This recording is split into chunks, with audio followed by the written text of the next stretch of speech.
we have to think of child rights, which is of prime importance. We need to highlight the importance of the main recipients and purveyors of child rights, like children, parents, teachers, and the media. And it will be very useful uh, for effectiveness of communication of child rights. We also pay attention to the communication strategies used to raise levels of awareness of the recipients and surveyors, and also to the ways of improving those strategies. Geographical distance is found in communities which are geographically located far away from urban conglomerations. They are distant from the communication hub of a country in more than one sense. Geographical distance is exacerbated by lack of infrastructure facilities for effective communication, and consequently, people in such communities remain adhered to more parochial attitudes. These are the same constraints which can restrict the frequency of communication on child rights being received by such communities.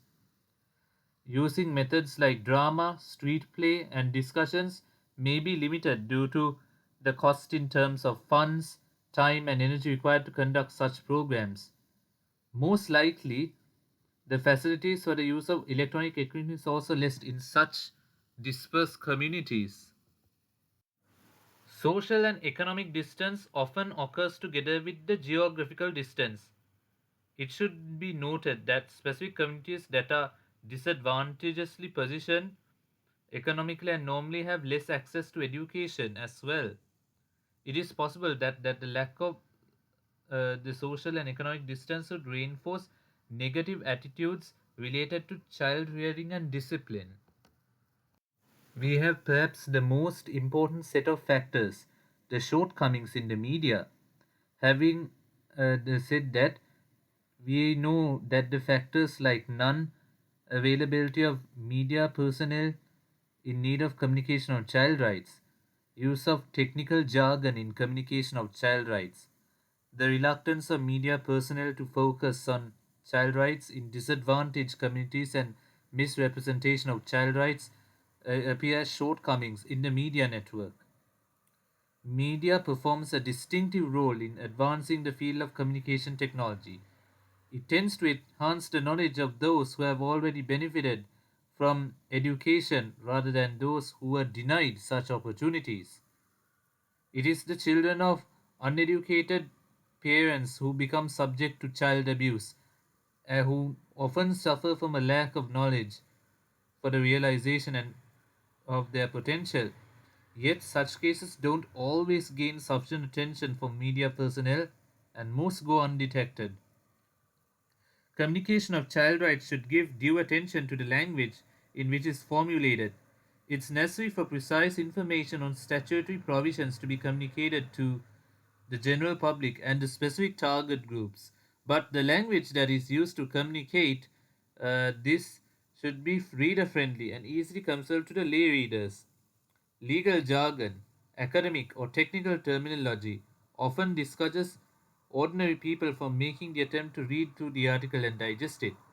Such writing should be restricted to the academic and specialized publication for those who possess the competence to read and understand them.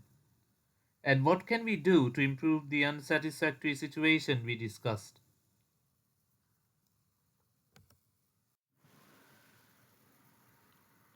There are certain target groups who need to receive communication in child rights. There is also a need to identify specific groups who need much more necessities to receive this information.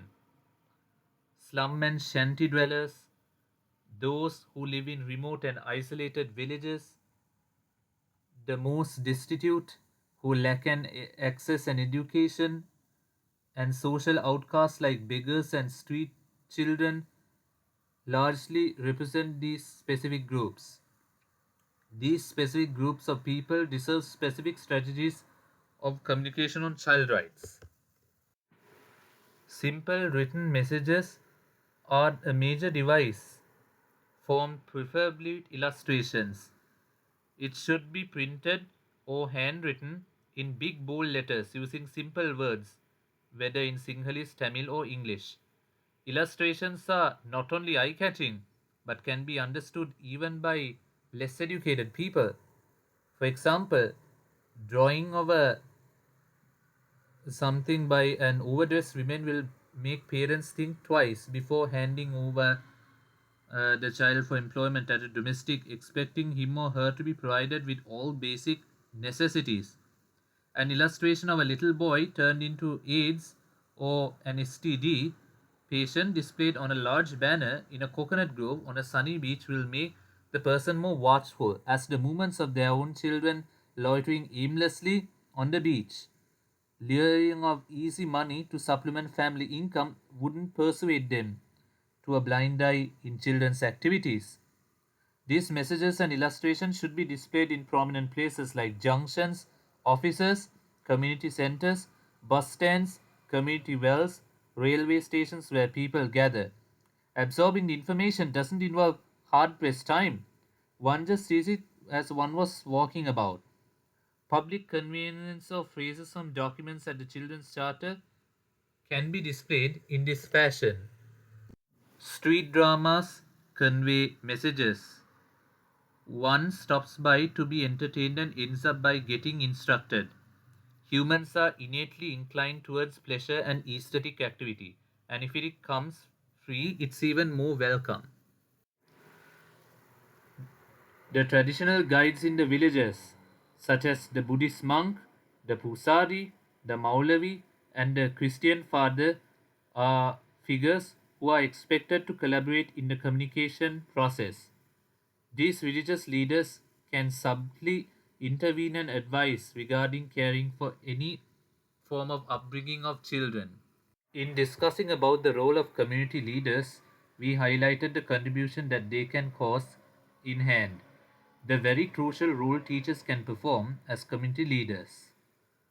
They wield considerable power and they sensitize others around them. In case of child labor, a child ceases to be a child, ceases to live as a child, and ceases to grow as a human being. It involves the irreplaceable lack of opportunity and a short, stunned life. The community has to be concerned that employing a child in menial work tends to lead an immoral behavior and in the long term much less beneficial allowed the time to continue to study and get acceptable employment and develop a better personality. The teacher is indeed the professional designated with the task of guaranteeing the full ownership of child rights. The basic right of the child is the right to live, and then comes the proper direction, accompanied by the utilization of opportunities for the personality development of the child, in which education plays the key role. So, the teacher plays the pivotal role. In societies where parents are not mentally equipped to guide their children in the complex living of modern society, this role becomes even more different. In addition to the teacher becoming the recipient of information on child rights and allied topics, it becomes the surveyor. Especially in backward societies, a teacher's role extends outside the four walls of the classroom. They are looked upon as community leaders. Hence, there's an unlimited potentiality for a teacher's activity in this field. The knowledge imparted in the syllabi is not enough for the task. It should be nourished by training in media techniques that could be helpful in disseminating any useful information to the outside community. Hence, the basics of community education should become a vital part in a teacher education syllabus. This should entail subcomponents on how to establish support with the community, handing out seminars and programs in public, training in the preparation of posters, information sheets, or attractive forms of public information. So, this is massive importance in the context of child abuse. So, communication is independent subject status. The field is vast, filled with intriguing and significant possibilities. An educated communicator stands far above the others in this field because they carry a sense of commitment and responsibility. And when that educated communicator is from the enclave of the time honored teaching profession, The trust in that communicator and the following is more intensified. And this will enhance the knowledge component of child rights at secondary school. We have continued the discussion on awareness raising of child rights, which we have already done. Our focus was the factors hindering the effectiveness of communication of child rights. So there were geographical, socio-economic drawbacks in media. We also saw the communication strategies of child rights, which have been improved. This included, in addition to use of different eye-catching media, the involvement of religious leaders to get across messages to the target groups. We also said about marshalling the help of community leaders and improving the teachers, aiding in the communication in child rights.